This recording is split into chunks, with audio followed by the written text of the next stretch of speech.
je vous salue encore en cette matinée de percée où nous croyons que Dieu a une parole de vie, une parole qui transforme nos vies. Et aujourd'hui, le thème n'est rien d'autre que l'ordre divin, l'ordre divin. Pour ce, nous lisons 2 Rois, chapitre 2, versets 9 à 13.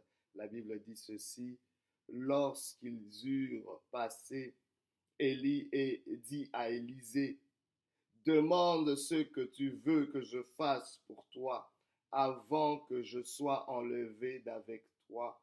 Élisée répondit: Qu'il y ait sur moi, je te prie, une double portion de ton esprit. Élie dit: Tu demandes une chose difficile, mais si tu me vois pendant que je serai enlevé d'avec toi, cela t'arrivera ainsi. Sinon, cela n'arrivera pas. Comme il continuait à marcher en parlant, voici un char de feu et des chevaux de feu les séparèrent l'un de l'autre. Et Élie monta au ciel dans un tourbillon. Élisée regardait et criait: mon père, char d'Israël et sa cavalerie. Et il ne le vit plus. Saisissant alors ses vêtements, il les déchira en 2 morceaux, et il releva le manteau qu'Élie avait laissé tomber, puis il retourna et s'arrêta au bord du Jourdain. L'ordre divin. Oh, j'aimerais vraiment interpeller plusieurs d'entre nous parce que souvent nous vivons des frustrations et beaucoup jugent les intentions de Dieu à leur égard, ou beaucoup sont parfois séduits par l'ennemi en pensant que Dieu ne les aime pas parce qu'ils ne voient pas des résultats dans leur vie, parce que vous avez demandé des choses et vous ne les avez pas reçues, ou vous avez demandé des choses et cela tarde. Mais laissez-moi vous dire, Dieu n'a jamais promis qu'il allait vous bénir en vos termes, mais Dieu vous bénira en ses propres termes. Vous savez, souvent, nous prêtons à Dieu des mauvaises intentions parce que nous ne comprenons pas l'ordre de Dieu, l'ordre divin. Nous ne comprenons pas l'ordre divin. Si nous comprenions l'ordre de Dieu, nous comprendrions que ses intentions restent pures à notre égard. Dieu nous aime et rien ne va changer ce positionnement de Dieu par rapport à ces créatures que nous sommes. Vous êtes le plus grand projet de Dieu, ne l'oubliez jamais. Donc, les intentions de Dieu à votre égard sont nobles. Il n'y a personne dans cette planète qui veut votre bien comme Dieu. Et cela même quand vous ne le connaissez pas, même quand vous l'ignorez, même quand vous ne faites pas fi ou cas de lui, Dieu vous aime. Il aime le pécheur, il aime le meurtrier, il aime le violeur, il aime l'être humain. Dieu n'aime pas forcément ce que nous faisons, mais il aime ce que nous sommes. Et parce que nous avons été créés à son image, parce qu'il nous aime simplement.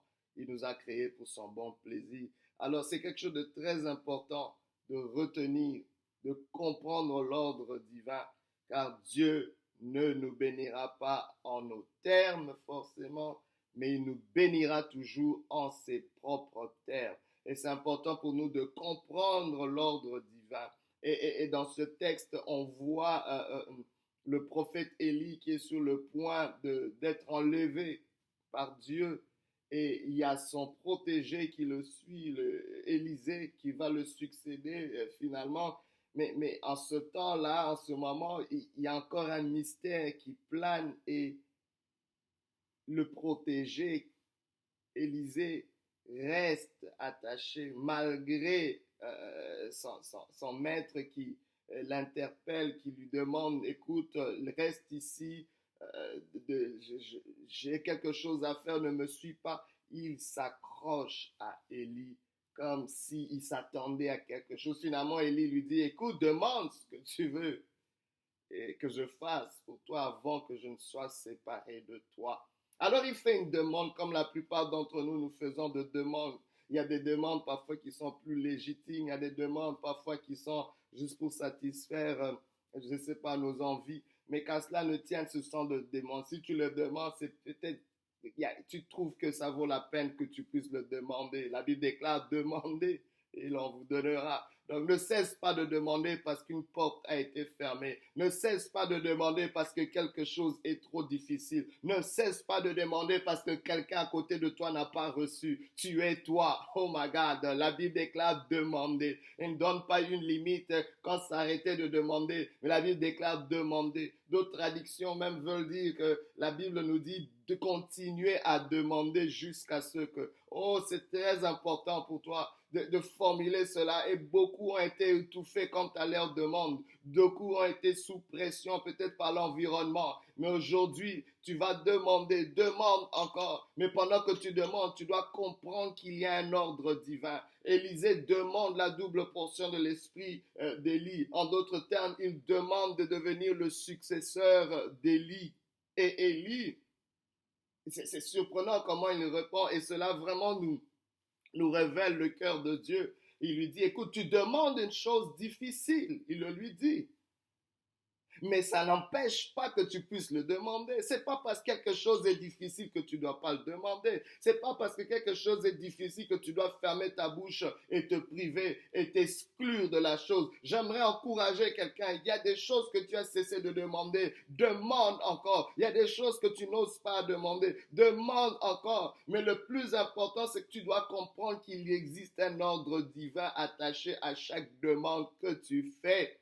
Élie lui dit, tu demandes certaines choses difficiles, mais si tu me vois être enlevé de toi, si tu me vois, cela t'arrivera. Si tu ne le vois pas, cela n'arrivera pas. Donc, en d'autres termes, il est en train de le remettre à Dieu. Il dit, écoute, cela dépendra de Dieu, mais cela dépendra aussi de ta loyauté. Cela dépendra de ton alignement à l'ordre établi, à l'ordre divin. Il est en train de lui dire, voici l'ordre des priorités. Tu demandes quelque chose, mais ça va dépendre de cet ordre. Ça va aussi dépendre de ton alignement par rapport à cet ordre. Oh bien-aimé, quand tu demandes, quand tu penses à entreprendre un travail où tu vas essayer de comprendre quel est l'ordre divin qui s'attache à la demande que je viens de faire, afin de t'ajuster. Regardez, la Bible déclare, ça c'est Jésus-Christ en ces termes, lui-même dans Matthieu chapitre 6, verset 33, il dit recherchez premièrement. Donc il montre l'ordre de priorité. Il dit recherchez premièrement le royaume et la justice de Dieu et toutes ces choses vous seront données par-dessus. Toutes ces choses constituent les demandes que vous avez, vous seront données par-dessus. Il donne un ordre, mais aujourd'hui, on a l'impression on ignore l'ordre divin. On veut juste demander, ça fait longtemps, je veux un mari, je veux un enfant, je veux un travail, je veux ceci, je veux cela. Et c'est tout à fait légitime. Mais pendant que nous demandons, nous oublions qu'il y a un ordre. Jésus-Christ n'est pas contre cela. Élie n'était pas forcément contre cela. Il dit, écoute, tu as le droit de demander, mais sache qu'il y a un ordre. Seras-tu prêt à t'ajuster par rapport à cet ordre? Mais pourquoi nous ignorons l'ordre divin? Mais pourquoi même il y a cet ordre divin? Le Seigneur va encore ajouter, ça c'est l'apôtre Paul dans ces termes, il va dire, recherchez la sanctification et la paix sans laquelle nul ne verra Dieu. Les gens veulent voir Dieu, les gens veulent voir la gloire de Dieu, mais personne veut, très peu, disons, veulent rechercher la sanctification et la paix. Très peu veulent maintenir la paix avec leur prochain. Très peu. Beaucoup se laissent emporter dès qu'il y a une chicane, dès qu'il y a un problème. On ne comprend pas que Dieu, pour voir Dieu, ça va te prendre de maintenir la paix avec ton prochain.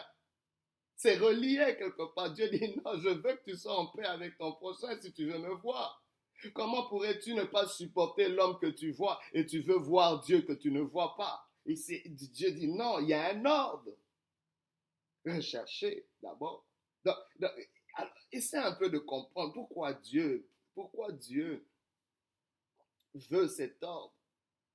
Parce que, premièrement, je pense que la grande motivation de Dieu est parce qu'il connaît la nature de l'homme, mais il veut aussi que l'homme puisse refléter sa nature. Dieu veut se voir en nous. Mais qu'est-ce qu'il veut vraiment? c'est qu'il veut nous pousser à être loyal à quelque chose de plus grand que nous, à quelque chose autre que nous-mêmes, à quelque chose autre que nos intérêts. Est-ce que tu peux être loyal à quelque chose d'autre que tes intérêts? Est-ce que tu peux être loyal à quelque chose d'autre que ton ventre? Est-ce que tu peux être loyal à quelque chose d'autre que tes désirs? Est-ce que tu peux être loyal à quelque chose d'autre que ta famille? Est-ce que tu peux être loyal à une vision plus grande que la tienne? La Bible déclare, si tu es fidèle à ce qui est autrui, Dieu te donnera ce qui est à toi. Est-ce que tu peux être fidèle en de petites choses pour que Dieu te donne des grandes choses? En fait, Élie est en train de dire à Élie, si tu peux être loyal au fait de me voir, et si tu peux être concentré d'abord sur ton maître, sur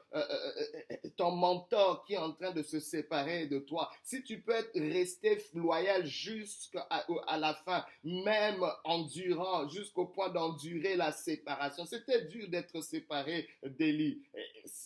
Ça créait une certaine incertitude dans son avenir. Ça créait un certain vide qu'il fallait combler. C'était pas facile pour Élisée de vivre cette séparation, cette rupture. Comme la plupart, peut-être, je sais pas, il y a une rupture que tu vis peut-être relationnellement, émotionnellement, ou je sais pas, dans ta carrière. Je ne sais pas ce que tu es en train de vivre, mais est-ce que tu peux être loyal à quelque chose de plus grand que ta douleur? Est-ce que tu peux être loyal à quelque chose de plus grand que tes difficultés? Parce que souvent, qu'est-ce qui arrive? C'est que nos demandes sont tellement centrées sur nous. Nos demandes, on a tellement mal, ou tu as tellement faim, ou tu as tellement soif, ou tu es tellement dans les soucis que tu te dis à tout prix, je veux, donnez-moi ceci, donnez-moi cela. Et on est parfois aveuglé par nos propres douleurs. Et ça devient comme une drogue et on ne sait plus rien voir d'autre. Oh, regardez parfois, c'est malheureux des gens qui vont outrepasser la douleur des autres simplement parce qu'ils ont trop mal. Mais dans la pensée de Dieu, c'est pas comme ça. C'est pas parce que tu as mal, c'est pas parce que tu souffres que tu dois ignorer la souffrance des autres en disant mais moi aussi je souffre, qui s'occupe de moi? Non, non, non, non, non. Non. Justement parce que tu souffres, tu peux compatir la souffrance de l'autre et dire non, non, il y a quelqu'un qui souffre plus que moi. Il y a quelqu'un, même si quelqu'un ne souffre pas plus que moi, si je peux faire quelque chose, je veux le faire. La Bible déclare, ne prive pas ton prochain d'un bienfait quand tu as le pouvoir de le faire, en lui disant, va, reviens demain. Non, non, non, non, non. Il y a un ordre, voilà l'ordre. Dieu veut réaliser, Dieu veut voir, est-ce qu'on peut être loyal à quelque chose de différent de nous-mêmes et de plus grand que nous-mêmes? Est-ce que tu peux servir une vision plus grande que la tienne? Oui, tu demandes des choses pour ton entreprise, pour ton ministère, pour, je ne sais pas, ta famille. Mais est-ce que tu peux être loyal à la famille de quelqu'un d'autre? Est-ce que tu peux être loyal à l'entreprise de quelqu'un d'autre? Est-ce que tu peux être loyal au ministère de quelqu'un d'autre? Est-ce que tu peux être loyal à la vision de quelqu'un d'autre? Dieu veut le voir. C'est un ordre divin. C'est quelque chose de très, très important que nous devons réaliser cela. Mais l'autre chose aussi, c'est que nous devons comprendre que le Dieu qui établit cet ordre est beaucoup plus sage que nous. Vous savez, nous faisons la demande, c'est notre responsabilité. Lui, il établit l'ordre parce qu'il sait beaucoup plus que nous. Vous savez, notre intelligence et notre sagesse est limitée. Dieu voit beaucoup plus loin. Alors, l'ordre divin que Dieu va établir ou qu'il va nécessiter de notre part, c'est un ordre qui a pris en considération toutes sortes d'aléas. L'ordre divin va prendre en considération un avenir que vous ne voyez pas. Elle va prendre en considération vos faiblesses. Elle va prendre en considération les faiblesses des autres. Elle va prendre en considération beaucoup de choses et Dieu dit voici l'ordre. Et parfois Dieu n'a pas besoin de t'expliquer pourquoi l'ordre est ainsi. L'ordre est ainsi parce que Dieu dans sa sagesse infiniment variée a mis tous les paramètres ensemble et te dit voici l'ordre qu'il faut pour sécuriser ta demande. Voilà. Parce que l'ordre divin amène une priorité qui sécurise nos demandes. Quand Jésus-Christ dit recherchez premièrement le royaume et la justice de Dieu. Il sait que le royaume est beaucoup plus vaste que nous, est beaucoup plus vaste que toutes nos choses, ces choses que nous demandons, et elle peut soutenir. C'est-à-dire, Dieu dit que je ne veux pas que vous puissiez avoir ce que vous voulez et manquer l'essentiel, manquer ce qui est primordial, parce que vous êtes des ressources limitées, votre temps est limité, parce que si tout ton temps est passé à rechercher toutes ces choses sans avoir ce pourquoi je t'ai vraiment appelé dans ce monde, waouh, Dieu, c'est un conseil, Dieu ne veut pas nous voir sombrer. Vous savez, ce serait aberrant d'avoir, par exemple, juste, et on le voit parfois des gens qui le font, vous avez des beaux vêtements, mais vous ne savez pas où vivre. Il y a quelque chose qui marche pas, vous voyez.